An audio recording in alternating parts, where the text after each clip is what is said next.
दिन भर की अहम खबर में स्वागत है आपका सिटीजन वाइस में। मैं हूं शब। आइए देखते हैं क्या है आज की अहम खबर। पीडीपी प्रमुख महबूबा मुफ्ती ने कहा है कि हम कश्मीरी लोग चाहते हैं कि हमारे कश्मीरी पंडित वापस आए और वैसे ही रहे जैसे हम रहते थे। भाजपा ने उन्हें एक हथियार के रूप में इस्तेमाल किया। उन्होंने कश्मीरी पंडित के दर्द और पीड़ा को एक हथियार के रूप में इस्तेमाल किया है। दूसरों के वोट पाने के लिए उस हथियार को पूरा देश में बेचा, लेकिन उनके लिए कुछ नहीं किया। आपके बहुत ही नजदीकी दोस्त थे, करीबी दोस्त थे, और इनका कमाल देखिए कि इतने बुरे हालात के बावजूद ये यहाँ टिके रहे, यहाँ रहे और यहाँ अपनी जिंदगी सारी गुजार दी।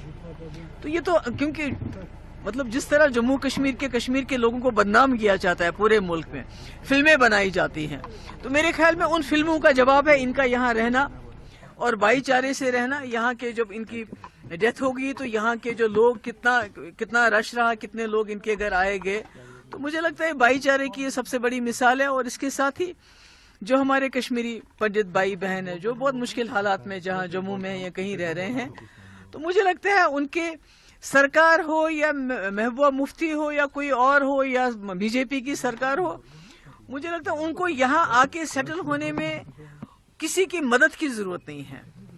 हम कश्मीरी लोग जो हैं, जो आम कश्मीरी है, वो चाहते हैं हमारे कश्मीरी पंडित वापस आए और जिस तरह हम रहते थे बहुत खूबसूरत जगह होती थी। मतलब जब मिलजुल के आप रहते हैं, कश्मीरी भी है, पंडित भी है, सरदार भी है, बुद्धिस्ट भी है, क्रिश्चियन भी है, मुसलमान भी है, तो उसकी एक अपनी शक्ल होती है। तो उनका मैं समझती हूँ रोशन लाल जी का यहाँ इन हालात में रहना, तो ये एक सबक है जो आज मुल्क में हो रहा है। जिस तरह हमारे कौम के लोगों को लिंच किया जाता है, उनको मार दिया जाता है, उनकी पिटाई की जाती है, उनको हमारी मस्जिदों को तोड़ा जाता है, हमारे मदरसों को तोड़ा जाता है, हमारे मुसलमान जो उनके घरों को तोड़ा जाता है, उनके जो बेचारे रेडी पे काम करते हैं उनकी वो सारा सामान फेंका जाता है। तो मैं समझती हूँ कि मुल्क के जो हमारे लोग हैं, जो हमारे हिंदू भाई बहन हैं, जो ज्यादातर सेक्युलर हैं, वो ये तोड़ फोड़ नहीं करना चाहते हैं।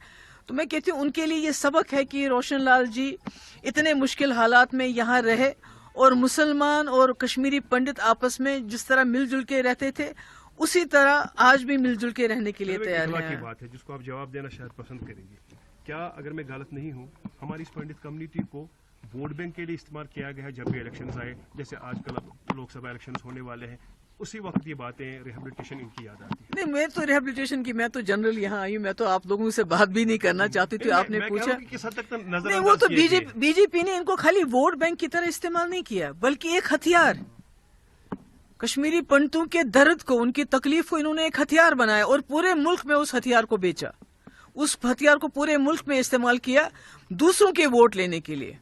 हमारे कश्मीरी पंडित भाई, उनके वोट तो बहुत ज्यादा नहीं है, मगर उनके दर्द को, उनकी तकलीफ को बीजेपी ने घर घर जगह जगह जाके हथियार की तरह इस्तेमाल किया, मगर और उनके लिए कुछ भी नहीं किया। लेकिन समझ आ गया है, अगर आपको याद है इन सालों में जब से यहाँ बीजेपी की सरकार डायरेक्टली बनी है, जो कश्मीरी पंडित लोग यहाँ रहते भी थे वो भी यहाँ से छोड़ के चले गए, ऐसे हालात बन गए। तो थी आज की अहम खबर। ऐसे ही ताज़ा खबरों की अपडेट के लिए जुड़े रहिए हमारे साथ सिटीजन वाइस पर। हमारे चैनल को लाइक, शेयर और सब्सक्राइब करना ना भूलें।